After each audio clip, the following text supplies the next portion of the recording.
Boom! What's going on, faithfuls? This is your boy Mike from the Nothing But Niners crew. We are here for our first roundtable in a very, very long time. Now, before I introduce the topic, before I tell you guys what we're going to get into, before we even break down the breakdowns of the breakdowns, I want to let you guys know where to find us, all right? www.nothingbutniners.com. You guys make sure you check that out. There you're going to be led to all of our social media pages. We have Twitter, Snapchat, Instagram, Facebook. You name it, we're there. We have a podcast. Search for Nothing But Niners or NB Niners on anything, and you are bound to find us. I don't want to go into the long rigmarole of everything that's there. So you guys make sure you check that out. Also, on that same website, you're going to find a ton of blogs and articles lining up everything that you need to know about the 49ers. So guys, make sure you check that out. We hit you guys with hard breaking news stories and everything. So make sure you check it out. And if this is your first time watching us on YouTube, thank you for joining. Do me a favor and hit that subscribe button at the bottom of your screen. Hit the little bell so you know exactly when we're coming on, because otherwise you won't know when we're doing roundtables like this one, spur of the moment. Okay. So to keep everybody abreast of what's going on, today I am joined by my man, Nick. I got Dylan in here. I got Eric in here, and my man from over the seas, Stefan, is here. All right. So we're going to talk about if things go wrong this year, if things go wrong, if the 49ers aren't quite what the fans expect them to be, why or how did it happen? All right. And there's a couple of reasons as to why, and we're going to try to break that all down for you guys in this podcast. Okay. Now, Dylan is the man in charge of keeping his eye or eyes on the live chat. So Dylan, if anything goes on over there, I expect you to flag me down, let me know, and we'll snap over to you. All right. Shout out to everybody who's watching already. Shout out to the people who are going to be watching. We appreciate you guys for checking us out. All right. And we're going to go ahead and get into this because we want to try to keep this thing moving. All right. Thank the whole panel for joining me. I love these things, man. I love the round tables. I'm excited. I can't wait to talk about them. So let's go ahead and get to the shits, man. Stefan, kick us off with your reason why things could go awry. What's up, man? Okay, so let me dive right into it. Usually teams stand and fall with their quarterbacks. And we just paid one, Jimmy Garoppolo, like a top 5 quarterback. And we could see at times why we paid him like a top 5 quarterback, but things don't always go as planned. Imagine he just isn't a top 5 quarterback, or maybe he is, but he just can't show it. I mean, there have been tons of examples in the NFL over the time. So the team paid Jimmy Garoppolo like a top 5 quarterback based on the expectation that he develops into one. But what if this development doesn't happen? So let's recap the 2017 season. There have been 6 games in which he played or appeared, 5 starts, and 7 touchdowns, 5 interceptions. That's not good. And if you look at the interceptions, I mean, 1 or 2 weren't his fault, but the other 3 or 4, those were questionable throws. Those were poor decisions. They were forced into coverage at times.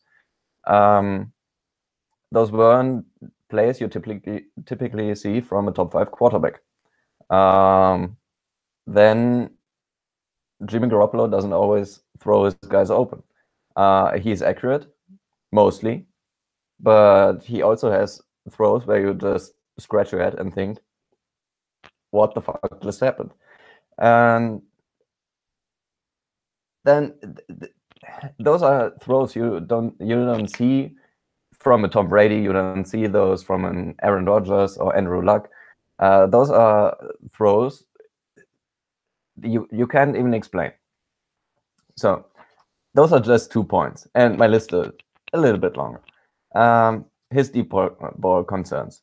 We all knew he had a throw to Carlos Hyde, which he didn't catch, which was probably his best deep ball of the season, of the past season. But most of the other deep throws were off target or too far or too short. And he even missed wide open guys like Kendrick Bourne. I don't remember which game, but he had a crossing route across the field and like 5 yards, no defender inside, and He just missed him. He threw it out of bounds. And those are just based off what we've seen last year. And if you remember, we traded for him in October, and it's not even a full year that he's been in San Francisco. Matt Ryan in Atlanta with a full year of preparation, full off-season of preparation, still struggled in his first year. And we are not yet at the point that we can say Jimmy Garoppolo knows exactly what he's doing, because I don't think he's much smarter than Matt Ryan. Not to say he's dumb, but I think they are similar intelligent. And if Matt Ryan needs a full year or a year and a half to master everything Shannon throws at him, I don't think we can expect Garoppolo to be much faster than that. And I don't know if he'll be ready come September. And okay, so one big last point. I've spent a few weeks charting the top 10 quarterbacks of the past 12 years a few weeks ago, and I just wanted to see what are the expectations for an average top 10 quarterback of the past 12 years. And then I went and checked, what does Jimmy Garoppolo do, and what did he produce statistically? And the results were pretty interesting. So he threw, or let's just extrapolate all he did to a full season. He would have a 67.4 completion percentage on 625 throws. That's really much. And I mean, he wasn't bad. He would have 8.8 yards per attempt, but he would land at 5,476 yards. That's basically unheard of in the NFL. But going with that, only 25 touchdowns and 18 interceptions. This is something we can expect to change, all of it, because playing with 8.8 yards per attempt over a full season has only happened 3 times ever. And then just 25 touchdowns, but 18 interceptions. These aren't just ratios you typically see. So I don't know exactly what to expect, but there's a lot of possibilities where this could go wrong. And add in the expectations for him to play like a top 5 quarterback based on the contract he got. I wouldn't be sure that we can expect to see him carve up every defense.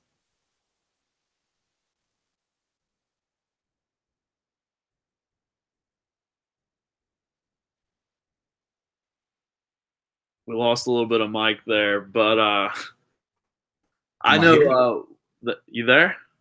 I don't know. Can you guys see me? No. Okay. All right. Well, I'm going to speak anyway. I just want to let everybody know who is in the room right now, okay? We are not saying that things will go wrong. We are saying if things go wrong, what reason could happen?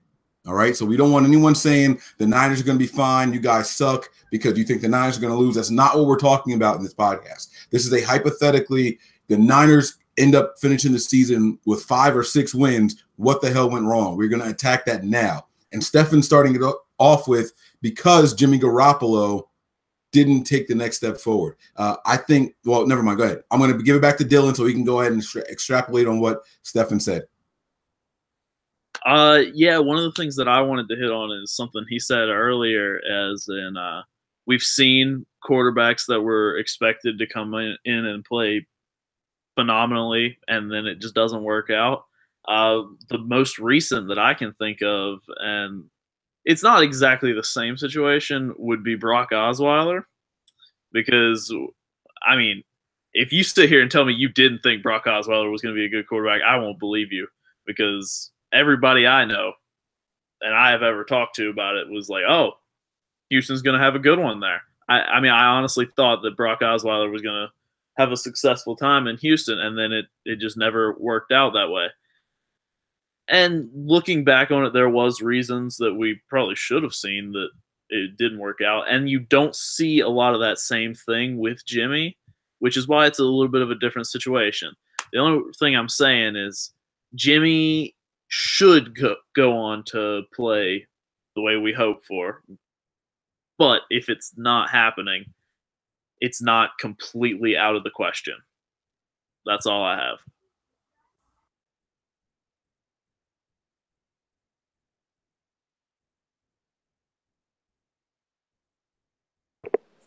I guess Mike is frozen again. Mike is in MIA status tonight. Can you guys hear me? Yep. Oh, I'm sorry. My camera glitched out in the middle of Dylan's talk. I apologize for the technical difficulties. I'm back, though. What did I miss? Don't all volunteer the information at once, guys. Nothing really. No, all right. So I want to talk about what Dylan was saying. Not Dylan, I'm sorry. Stefan made a good point about Matt Ryan, comparing him the first season with Jimmy Garoppolo. Matt Ryan did not have a good year. His touchdown interception ratio was shit his first year with Shanahan. And as much as we'd like to think, oh, well, this is over, we don't have to worry about that. He got 5 starts with Shanahan, plus this offseason so far. Well, Matt Ryan had the entire offseason and 16 starts and still didn't look good until the following season. So there's absolutely reason to suspect that Jimmy Garoppolo may not take those steps forward that we are all hoping and anticipating him to take. That's one of the big things that stood out to me. The other thing was red zone efficiency. The team seemed to struggle, when we got down closer to the goal. What? You can't hear me? Can you hear me? I see you throwing your hands up. I don't know what you're saying, though. His hands up because you just said exactly what he was going to say later. Oh, well, I asked you guys what you guys were saying. I don't know, but we'll still get to it. I'm just saying the red zone efficiencies are part of the quarterback struggles also for whatever reason. So if you're not finding these guys open, if you know what I mean, you got to do what you got to do. And those were issues that we were having. I don't think that it's a gimme that Jimmy Garoppolo comes in here and steals the show, keeps up at this undefeated pace that he set. I mean, we saw him come in there in that Seattle game where we couldn't do shit for 2 full games, minus 1/2 of a drive. We didn't do anything against the Seattle Seahawks. And Jimmy Garoppolo went in there when Beathard got hurt, and he marched right down the field. He converted a 3rd. I think he might have even converted a 4th down. I don't remember. But he kept the ball moving, and then boom, we're right there in the end zone. That was like – that was it. That was all I needed to see. I was like, this is the guy. You pay this guy. That's the man right there. But now all of a sudden there's going to be film. There was already film of Jimmy Garoppolo, yes, but that was Jimmy Garoppolo in the Patriot system. He's here in the 49ers with Kyle Shanahan.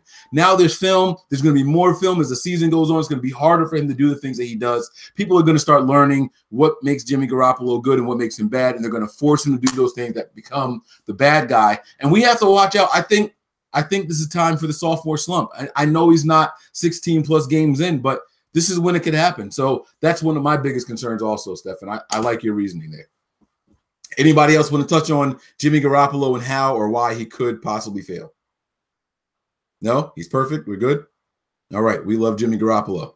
All right. Next up is Eric. Eric was next up because he's got another big-name player that could derail the whole thing in his topic here. All right, so I'm going to talk about one of our he used to be an enemy. Now he's a frenemy, I guess, or whatever, but Richard Sherman. And I think this one is a little more, simpler than the Jimmy Garoppolo situation. Richard Sherman, it really might not go as planned if he's not healthy. At the end of the day, he's 30 years old. He just turned 30. He's coming off of an Achilles injury that derails a lot of careers. Some people are able to come back from it. Some people aren't. As a defensive back, you kind of plant and burst off of those Achilles, pretty much every play. So that's something that, he'll be depending on to be 100%. If it's not, you might see a huge difference in his change of direction, in his burst, and his ability to run downfield with receivers. So that's a bit concerning for me. We've seen the videos of him, doing drills and things like that. If you look close enough, you can still see where there's a slight bit hesitation, or maybe not, putting his foot all the way down and getting out. Those are things, I'm pretty sure the whole world, or, football world will be watching come training camp and preseason. Just see how, do they take the red jersey off of him immediately and he's full go come training camp, or do they ease him in and, we see him limited action, kind of like Kaepernick. When training camp came around after his injuries, we didn't really see Kaepernick a lot until like the last game against the Chargers. And even then, Chip Kelly kept saying he's not 100%. So I look forward to seeing how that whole, the Sherman watch goes. But if he's not 100%, that can definitely be damaging to our secondary because who the hell do we have behind them? So last year we got into a situation where we had Rashard Robinson. We were dependent a lot on him. He had his little things and situations and, didn't play very well overall. So, he got shipped out for, various reasons. And then you have Dante Johnson. You lean on him to be a guy. You have Keller Witherspoon that stepped in and played well. Keller Witherspoon played well.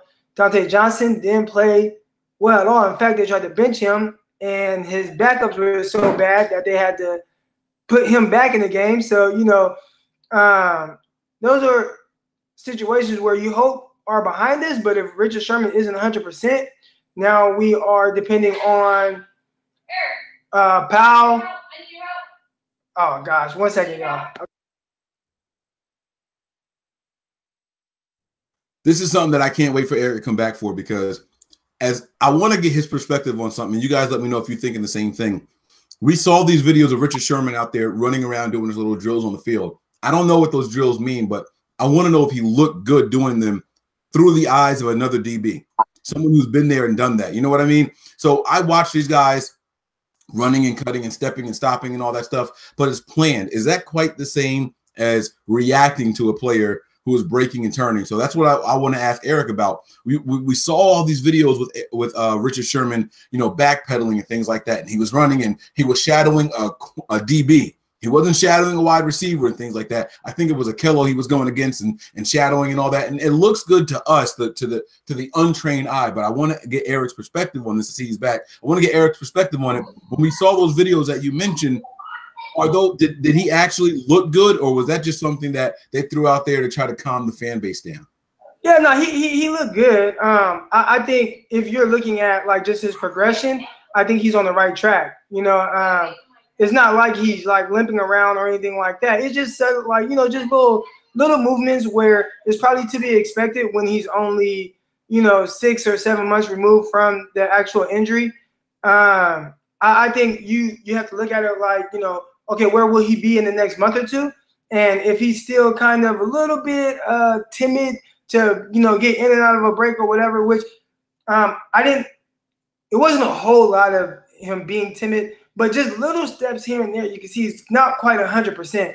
But over the next month or two, he might get to that point, and we might not have anything to worry about. Now, it's one thing to be 100% moving around, but you still might not be what you were. You still might not have that super burst.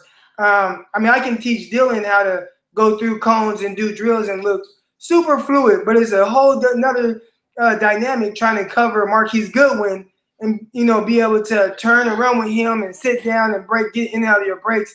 That's a whole different dynamic there. So I'm interested. We really won't know until training camp, and that's even if he goes full go starting off. So but like I was saying before, behind him, what do we have? We have we have a Keller Witherspoon who looks like he's heading in the right direction. We'll see, but he looks like he's heading in the right direction. You have Ward, who hasn't been able to stay healthy, and he's moved from position to position, hasn't really found a home and a place where any of the fans or probably even his teammates and coaches feel really extremely comfortable with him playing. And then you have Moore, who we drafted third round, who's a converted safety. So you have no idea how he's going to be. I did like I saw one clip of Dante Pettis beating him deep, and it looked like he was in good position. He ripped out the ball. He was there. He tried to fight through the hands. So that's like something good to see, but we don't know. I don't know how, Pettis still caught it, So there's definitely going to be a learning curve with that. And then you have these other guys who kind of like little practice squad journeymen, Tyvis Powell, Mabin. Then you have undrafted guys, McFadden, and you have another undrafted guy in Mosley. So it's just a lot of like super unproven guys. And if Sherman isn't what we expect him to be, we might end up in the same position as last season, and with Dante Johnson out there. And if that's the case, we will heavily have to depend on our pass rush, and we all know how that's been going. Yes. Let me know if you've heard of any of these guys, okay? So obviously Akello Witherspoon, we know who he is. What about CJ Goodwin? Yes or no? Any idea about him? No. He's 6'4", 2 something, ran a 4.41. He's a converted receiver. He's fast. He can run. But that's all I know. It's more than what I knew. All right. What about Dennis Reed? Reed. Is he the short guy? 5'9", 188. Yep. Yeah, and he got cut, so we don't have him anymore. You talked about Greg Mabin, Kawan Williams going to be in the slot, Richard Sherman. Corey Griffin. Corey Griffin. Is that the safety, undrafted safety? Yep, 6'2", 199. Don Jones. He tore his ACL last preseason, I believe. I don't know if he's recovered from that, but again, another injury guy. Right. Yeah, that's what I'm saying. So we got guys like Marcel Harris, Najee Turan, Tavares Moore, Tavarius McFadden, Terrell Williams, Tyvis Powell, and then the guy there's a rumor going around that the Niners signed somebody on like Friday. What's his name? Devon Davis. Right. It's what like these guys like. So Devon, he hasn't signed, and we talked about him a little bit, but from what I understand, and when I text him, he said he was nearing an agreement with the 49ers, but I haven't seen anything that said he has officially signed. Everything I've seen has been the 49ers are close to signing, yada, yada, yada. My thing is, just for being in those type of situations, usually if they bring you in and they like you, you don't really leave without a contract at that when you're when you're projected to be at the bottom. Now, if you're a guy like, say, like Leon Hall, where it's like, hey, we like you. If anything happens, injuries down the line, we'll bring you in. But a guy like Devon Davis, I don't know. So we'll see. We'll see. But that's another flyer, So behind Richard Sherman, we have Akello Witherspoon, but on the outside, there's a lot of unproven. I know Dylan just said somebody mentioned Kawan Williams. I think our slot depth is very good. When you talk about Kawan Williams, you talk about Ward, who I think is very good in the slot. And then you talk about DJ Reed, who we drafted from Kansas State. So our slot is fine. I'm sorry. Did you say that? It gets sticky. You said DJ Reed ran a 4.1? Is that what you said? No. I said I like DJ. I know DJ Reed. No, he ran like DJ Reed ran like a 4.51 or something like that. Oh, I thought you said somebody ran a 4.1. I was about to say, wait, what? When was this? No. Okay. All right. So does anybody else have any comments about the secondary? Because that is a problem, a place of concern, especially if Richard Sherman doesn't come back the way we need him to. Even if he does come back and he's not quite where he needs to be, it could be a liability on the outside. So I completely understand that. Thank God we have what I think are good safeties and good depth in the slot. But I mean, the outside could definitely be a concern. Does anybody have any comments on that? Nick, I saw you want to pop in. I'm just about second-year problems with Akello, like we saw with Richard. That's the only thing I'm worried about. I think Akello has come a long way since the first time that he went out. And I mean, obviously, Croc touched on this, but there's nobody behind him. I mean, Ward can't stay on the field. You know, he's got his work at corner in minicamp. But you know, other than that, I mean, I agree with everything Croc said. I mean, it's really unforeseen, you know, projects basically that we have in that secondary right now. But do I think talent-wise of what we picked up is better than what we had on the roster last year? I think some of the guys that we brought in can have the potential to be better than what we had. And like Croc said, I mean, your DB is only as good as your pass rush. I mean, nobody can hold a receiver for, you know, a certain amount of time. So if you give a quarterback all that time without no pass rush, I mean, any secondary is going to get eaten up. So, but the only thing that scares me is Richard Sherman's health. Like, I agree with Croc. And Akello. He seems like he's gotten more aggressive than he was last year in the beginning or in the gate, you know, and he looks like a whole different player. But all of us were psyched about Robinson as well, and we all know how that turned out and how that flushed. So, yeah.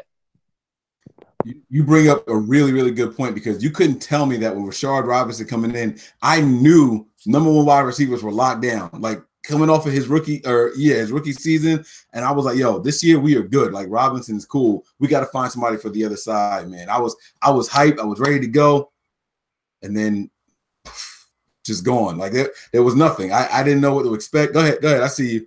I know Aaron wanted to finish. Go ahead. I'm not going to say too much about Robinson, but I will say he did play in his starts his rookie year. He did play extremely well. The one thing that is you don't know about guys is after they have some success, how do they handle it? And you don't know how they work during that offseason. You don't know how their mind is. Are they preparing right? And a lot of things I heard from, you know, inside people, not like I have like sources, but, you know, just people I know that play football. He wasn't really focused as much off of the field as he should have been. And sometimes that can like hinder your development as well. So I think that the 49ers had good reasons to be excited about Rashard Robinson. He played well his rookie year, and even then kind of limited starts. But coming into next year, he had a lot of hype, you know, being the number one shutdown corner. And I remember seeing it in training camp, like, I don't know, you know, and then we saw preseason, he got beat, you know, a couple of times versus the Chiefs. And his play was just kind of up and down in penalties and, you know, different things. So if you're not 100% all in, you can really have a setback. I don't think we'll so much have that issue with Akello, just from the people that I know him and that, you know, coached him, and, you know, speaking with his dad, he has a great support system. He seems like a kid that's really well-rounded, and mentally he's really smart, and it just seems like his support system is a lot better, you know, for what the 49ers are trying to do moving forward with him than what Rashard Robinson, because Rashard Robinson, where he's coming from and all that, a lot of outside influences, a lot of things that kind of hurt him. Yeah, I mean, I definitely agree with you. I think that he seems like he's more hungrier than Robinson was, mentality-wise. I think the hype definitely got to Robinson's head. Like, oh, yeah, I'm going to be the starting corner here next year. Maybe he slipped on his off-season preparations and his ability to transpire in this system. But, I mean, I don't think it's going to happen with Akello, but that's one thing that worries me.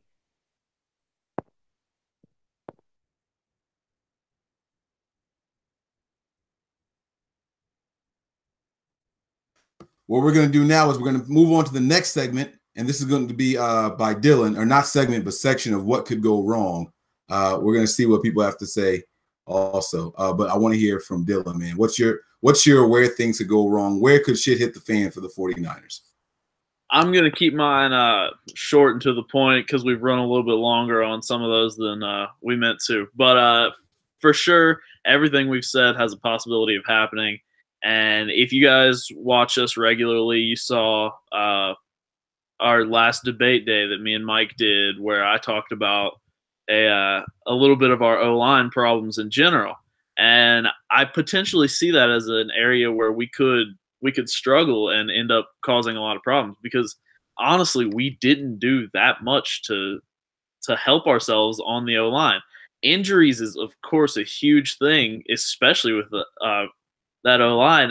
In the debate day, I noted that Joe Staley dealt with injury. Weston Richburg has dealt with a concussion problem. Joshua Garnett has dealt with injury a lot, and Mike McGlinchey has had a hamstring injury. And yes, Mike pointed out that he did not miss any time over it, but he still had a hamstring injury. So that's still something to worry about. Laken Tomlinson, you don't have as much injury worry in his past, but injury worry is a huge thing to worry about. And I mean, Joe Staley, in a perfect world, let's say everybody stays healthy. Joe Staley played like an amazing tackle last year. He's always been a solid cornerstone of that defense. But Mike McGlinchey, we have not seen. Obviously, we're all excited for him. We hope that he can do big things. We lost a key pass blocker to get him, or not to get him, but after we got him, we lost Trent Brown. Hopefully, he can continue working that pass block and then bring in more help on the run block. But once you start getting to the inside, yeah, Weston Richburg seems to be a lot of an improvement. There's no doubt about that. But Laken Tomlinson's no animal. And, I mean, Joshua Garnett hasn't really proven himself yet in this league. Those are two guys. And other than that, you have Jonathan Cooper. Mike Persons is a guy that I like, but he really hasn't proven himself that much yet either. There's not that many. There's not that much there to work with in the. I'm sorry. I'm going to take a break from football, and we just had a comment in the live chat that I usually don't let stuff like this get to me, but quote, not to be rude, but this guy is slow, with a little bit of an explicitive in there. I really don't care what you think. If you don't like it, you can leave the podcast. So, whatever, man. Anyway, that's our O-line. It's not great. It has potential to be a problem. Yeah, guys, let's we joke around a lot with the hair and shit like that, but let's keep the personal attacks to yourselves, guys. Come on. We're better than that. Let's show a little bit of maturity, okay? But I do want to get everyone's opinion really quick. I want to get the whole panel. So we're going to go with Stefan. We're going to go with Eric. We're going to go back to Dylan, and then we're going to give it to Nick so we can give his answer and then move into his next subject. I'll kick this off. I want a percentage of confidence, okay? 100%. I think that we're going to do a fine job of protecting Jimmy and fine job in the run game is 100%. And, the lower you go, obviously you're more concerned about certain things, and you can say why, whether it be the pass pro or the run game. I'm going to start this off. My confidence in this offensive line right now, as it is, before seeing anything, it's like 35%. I know that we went out and we got a lot of guys, but the fact that the Giants were willing to let Weston Richburg just walk, that's concerning to me. Plus that concussion that they say, oh, he was ready after 3 or 4 weeks, but he was already placed on IR and all that. Look, if he was as good as they say he was, they would have waited it out. We've seen teams hold on to guys until the very last minute with those IR rules, and they were too willing to let him go. Then you have a guy coming over, Jonathan Cooper from the Cowboys. Like I said, every Cowboy fan I said was like, so they didn't care.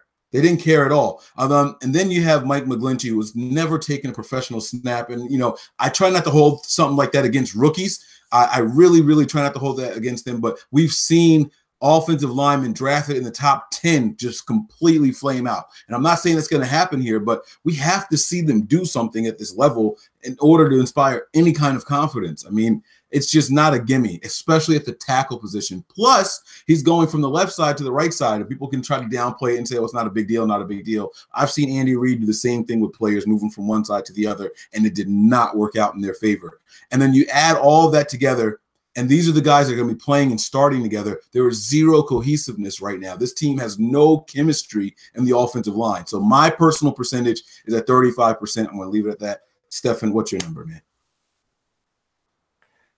Okay, I give you a number and then a few sentences about the O-line in general. I'm not much higher on the offensive line, maybe 40–45%, because last year we had guys like Zane Beadles start games for us, Eric Magnuson, I think, Several guys, I think we upgraded over. Maybe not to the above average starting material, but the guys we have starting and the guys who are the replacements, who are the depth, there I think we got better. But as Dylan said, a lot of it depends on the unit staying healthy and together.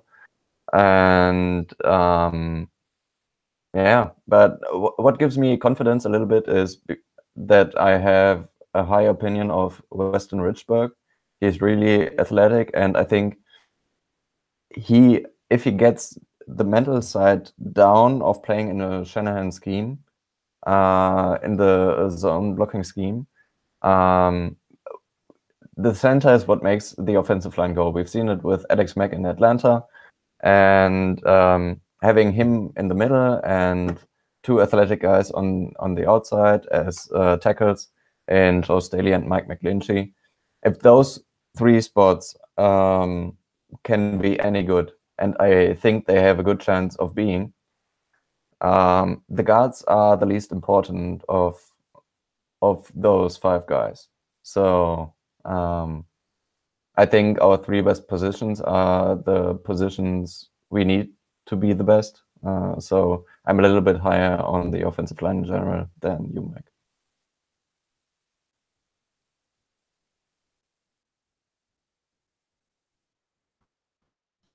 Eric, you're up next. Well, your percentage on the your confidence on the offensive line.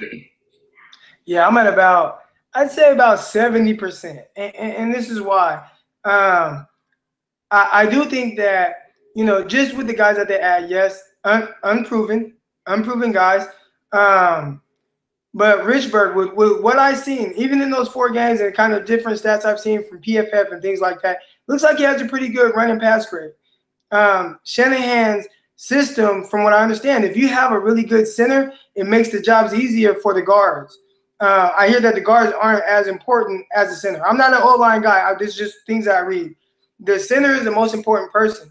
And if you can get somebody that's athletic and that can get around the edge and you know, do all these different things, reach block and all that, you'll be a lot better in the run game. Now, I don't have as much confidence in this pass protection as I do in the previous one, but I do think with our with the guys that we've gotten that are better in run game, I think that'll open up the pass game. So, you know, being able to have a guy like McGlinchey, who's a really good run blocker. That's where he was one of the top run blockers in the nation. You know, having the new center. Those guys will help the guards. I think the play action passes that Shanahan loves to do will kind of take a little bit of stress off of, you know, the guys that maybe aren't the best pass protectors. So it's not like, I mean, if you go back and watch a Shanahan game, man, a ton of bootlegs, a ton of play action passes. Those are things that I think will help the passing game, and because of the guys they brought in, I think that'll, you know, help the run game. So yeah, I'm a little bit more confident, obviously more in the run game, but I think that'll help open up the pass protection as well. So yeah, I'm around 70%.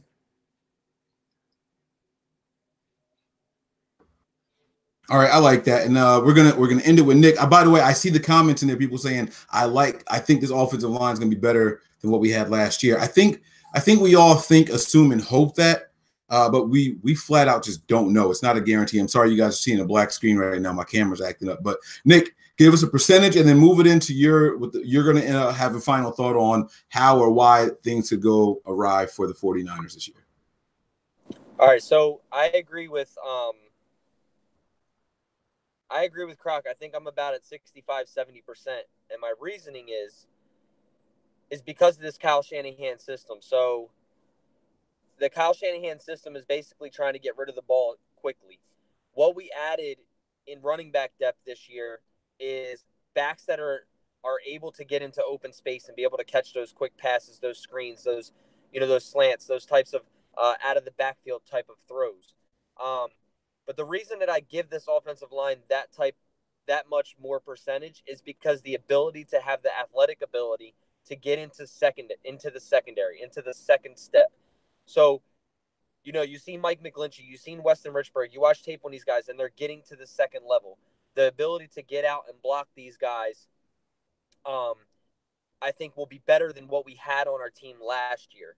As in run blocking, pass blocking, I think we may take a little hit with Trent Brown being missed because he was a great pass blocking player, but in the run game he wasn't that good. So overall, I think we did upgrade. Like you said, it's definitely unknown. We only see these guys on tape with other teams. We don't know what they're going to be in the Shanahan system. But athletic ability wise, I think that I'm not as worried as I was last year with the Zane Beatles and the what the hell was that guy's the two, not this wasn't even last year but the year before. I think overall for the last 2 years we're in a better position to be better on the offensive line this year than we were with what was it, Pearson, Eric Pears, and Devy. Pears, and yeah, exactly. Jordan Devy. Yeah, Devy and Pears were horrible. So and even last year was an upgrade over that. So I think that athletic-wise, I think we're a step ahead of where we were last year on paper and athletic ability. But like you said, it's still to be seen. So the thing that worries me now is our backs, and like you said earlier, is our red zone efficiency. And that all falls in hand with everything that we've talked about right now. It falls in hand of the quarterback. It falls in hand of the offensive line. The only thing that it doesn't fall in hand with is the defensive side that Croc talked about. Do I think we're going to be better in space? Yes. Do I think that we're going to be that much better with, me and you get into this argument all the time about we need that pound the rock type guy. We need that Carlos Hyde. We need that, Leonard Fournette type guy who's going to, your 3rd and 1s and your 2nd and 2s and whatever it is. I think we are going to hurt there, but I don't think we're going to hurt as much as a lot of people think, or as you think. I can't really argue that fact because I think that with our running backs being able to play in space, it will help us. But it is something that could definitely go wrong. If our running backs cannot pick up 3rd and 1s, 2nd and 2s, 4th and 1s, we're in trouble because we can't just put this all on Jimmy Garoppolo to throw, 50 passes or 45 passes a game. We have to be able to pound the rock. And that's not saying pass in the passing game with the running backs, the straight running games. Now, Jerick McKinnon runs between tackles. Yes, he was buried on a depth chart behind other players. Can he do it? I've seen him do it. But do I think that he can do it on a consistent basis? I do, but that's still something that worries me. Matt Breida, we saw him do it last year on and off the field. We all bitched about it. Why is Carlos Hyde not on the field? Why is Breida out here? Why is Breida out here? I don't know how many times we were sitting there watching a game, Mike, and we would talk about that. So, obviously, Breida's around for a reason because Shanahan likes him. But the smaller backs, the smaller, no punishing type back could definitely be a derail for our system because we're putting a lot of pressure on Jimmy Garoppolo, who really is in his first year with this system. We can say he played 6 games, yes, but this is really his first year in the system. So the running backs are going to make a big part for Jimmy Garoppolo's success. And Jimmy Garoppolo his success is going to make the running back successful. But overall, like Dylan said, this offensive line is going to make the success for everybody. And if none of that gels, like Dylan said, there's really not that much gelling. If none of that gels, none of this works, and a whole lot can derail. So, which leads me to red zone efficiency. We were horrible in the red zone last year. How many times did we win games? I mean, we lost games because of 3 points or less. How many times were we in a red zone and couldn't score? We end up, we go down there. We're down there first and goal, and we're ending up kicking a field goal with Robbie Gould. What do you have? 47 kicks last year. He's 45 for 47 or 47 for 49, something like that. But we have to be able to punch the ball in the end zone, which leads also to, is it because we don't have a bigger receiver? Is it George Kittle going to be able to step up and be that red zone efficient, tight end type guy? Was he playing injured? Was he not playing injured? What are we going to see? Because if our red zone efficiency doesn't get better, we can easily lose 5 games from red zone efficiency. I mean, we all know that there's a lack in red zone efficiency, so that's not really something that's going to derail us. But if it doesn't get better, we're definitely going to be derailed because you can't turn, get down in that red zone with 1st and 10 or 1st and goal and not punch the ball in and just keep praying that 3 points is going to be enough. So the other thing is, the only other derailment, and we've talked about it with Jimmy Garoppolo, is the turnover ratio. Yes, I know that everybody's high on Jimmy Garoppolo. So am I. I love him to death, and I hope that he plays well. But 7-5, or what was it? 7-5, right? 7 touchdowns, 5 interceptions. That's piss poor, guys. And I know we want to cover it up because it's Jimmy Garoppolo and he came in and he won 6 games, and what he did to Seattle his first drive out. But that's shit we got to watch. His footwork, throwing off his back foot. There's a ton of shit that you got to really step back and stop being such a crazed fan. And I do it all the time. And just sit back and watch a little bit of him and see where we're coming from. Because everything that Stefan touched on is 100% true. Everything Dylan touched on was 100% true. And obviously everything Eric Crocker touched on is the big deal too. Because Richard Sherman needs to come back healthy. Akello needs to have a great thing. This team needs to gel as one to be a playoff team. So that's it, man.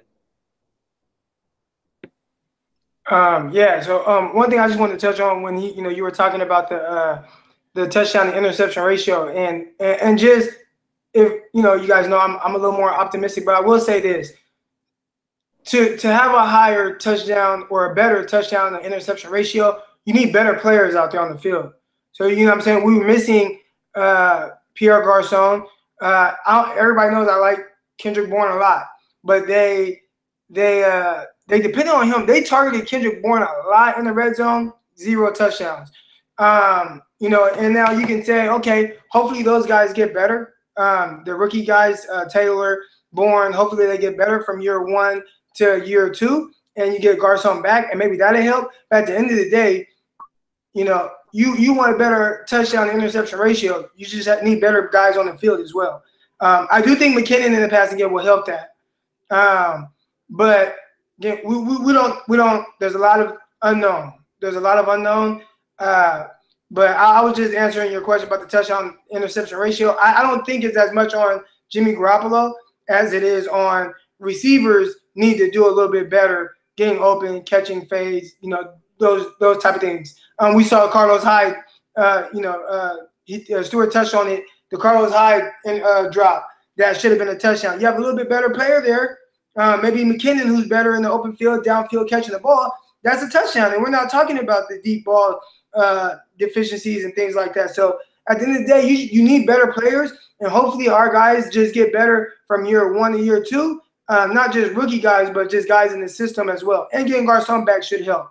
I think that should help Garoppolo's touchdown to interception ratio. Oh, I mean, I definitely agree with you, Croc. I think that the running backs in general will open up the pass game a lot more because of their ability to come out of the backfield and be able to catch passes. It's going to open a lot more stuff. But, I mean, obviously, like Shanahan says all the time, each person on the field has a job to do. If one person fails to do that job, the whole play is blown. So I definitely agree with you. I think that we need better players to help that quarterback. Everything falls in hand. So I definitely agree with you.